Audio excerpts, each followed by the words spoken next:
So today I'm going to be talking about the Tier 8 Russian heavy bomber, the RB17. Most people will be starting to ask about this with the possibility of it coming on sale shortly, and as you can see right now I've got the camo that I earned during the bomber cash event, all for you to see, as well as the emblem there. The first thing I'm going to talk through is the servicing part of the aircraft. First I will usually have a pneumatic restarter, then fire extinguisher to get rid of nasty fires, first aid kit to bring the pilot back for more accurate dropping, and as well as the rear gunner to be able to keep him firing. Next I want to talk about the plane equipment, modules and upgrades. First I should point out that the rear gunner on this aircraft is probably the strongest thing. With a 1000 meter range you can outrange most things at the tier and keep them at bay, as well as doing critical hits. I have chosen the equipment of improved airframe and improved covering. That way I get extra hit points and reduced amounts of crits to certain parts of the plane. And I have also chosen the bomb sights to improve the accuracy of my bomb dropping, both at altitude and when I'm travelling at speed. You could also suggest reduced AA. You could also have the armour plating, but I don't see much point in benefits on those above others.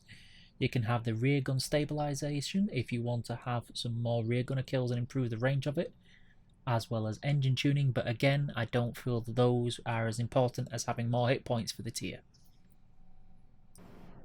Next up, the different paint schemes, camouflages and emblems and nose arts that you can get on the plane. As you can see right now, here is my stock and default one that I got through the bomber event. Not particularly special. Next up is the summer camouflage. Looks pretty standard but nothing particularly exceptional. Then the all white camouflage does look a little bit better, but again.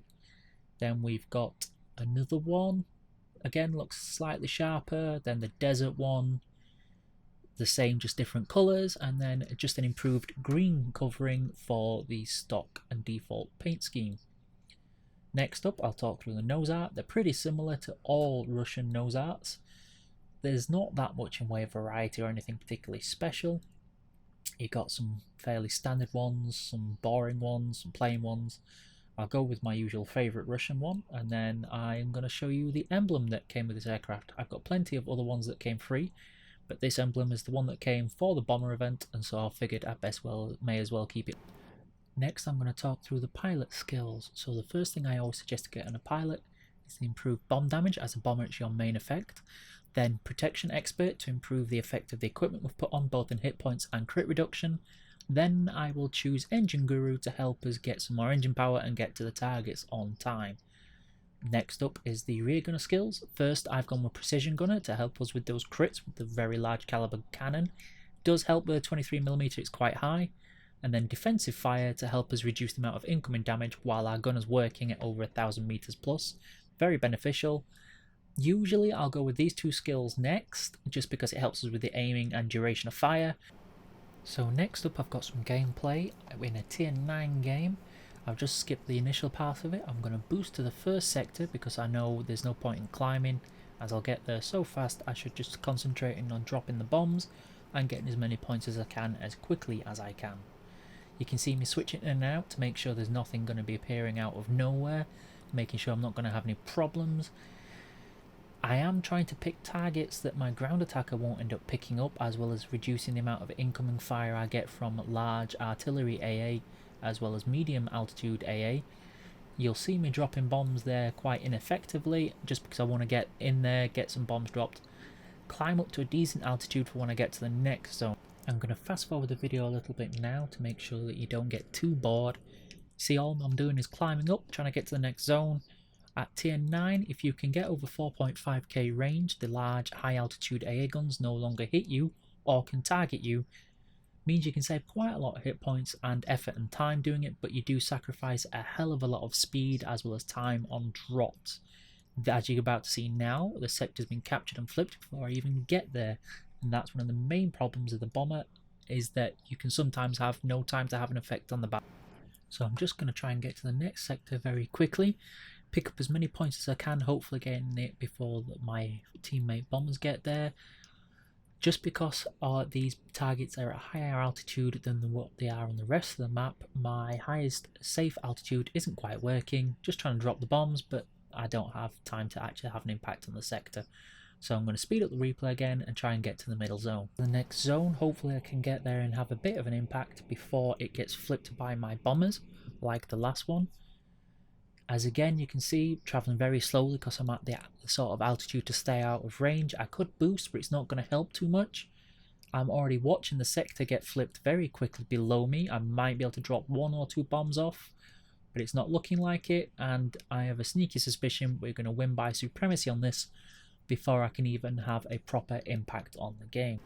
And as you're about to see, my fears and suspicions come true, and the sector gets flipped instantly before I can even drop a bomb. So I'm having to turn, get to the next sector before that gets flipped, and you're going to see me speed up the replay again just to show you the effect that I had. And here you go, as I finally get to the sector, rushing along, getting there as quick as I can, supremacy hits up, get 100% capture point, and then the game ends. I do manage to come third on the team, and I score some credits, but still nowhere near as much as I would normally like. So next up you're going to see where I'm tier 8 in a game, and I'm going to not bother climbing too tall this one. You're going to see me first off start by changing direction to avoid targets my ground attacker is going for, focusing on dropping bombs again on things that involve shooting back at me, so AA guns and high altitude AA guns. I'm going to speed up the replay again.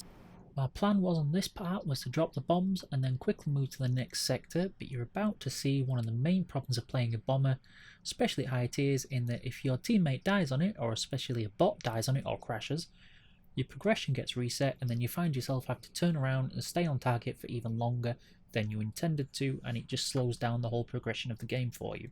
I'm going to quickly speed up and get to the next sector. You're going to see me drop in a straight line, again at lower altitudes and at a tier 8 game. I'm able to do some decent damage, as well as my rear gunner having a go at the defensive aircraft. They're going to catch me up and take a bit of hit points, but they're then going to overtake me because I've stalled out almost. Going to turn around, make another run at it, go into rear gunner view, and then have a pop at the defensive aircraft again just to make them back off. Take up another bombing run, slowly have a go at it just off the map border, try and pick up a straight line, focus on dropping the bombs accurately, while my rear gunner automatically has a go at the enemies around me. I'm worried about flying into those 2 enemies in front of me, but at the minute they're not even staring at me. Keeping an eye on my minimap and my radar, and seems to be all safe so far. Losing a wing, but it's not the end of the world. Taking out the area, and I seem to have managed to capture it rather quickly. Quickly moving to the next sector, hopefully letting my rear gunner have a pop at a couple of planes behind me. I'm particularly going to see me use the rear gunner to great effect against a heavy fighter where I outrange him while I'm boosting. Quickly heading to the middle sector, I'm going to try and pick up some points and flip the cap while I still can. Destroy some AA guns again. Drop as many as I can as quickly as I can. Hopefully I can then turn and get that north sector before the bombers get there, and I can finish up with some more points. But I'm going to speed up the replay again and you're going to see how I do. And there you are, a slightly better game, but still nowhere near as I'd like to have up on the score screen. And the credits are a little bit better this time, but again still lacking to what I prefer. And there you have it, a review of the RB17. I'd be most appreciative if you could like or subscribe to the channel. If not, at least write in the comments about the next plane or premium plane you'd like me to do a review on, and maybe look at doing a guide on. Thank you very much, and I hope to catch you again some other time in the skies.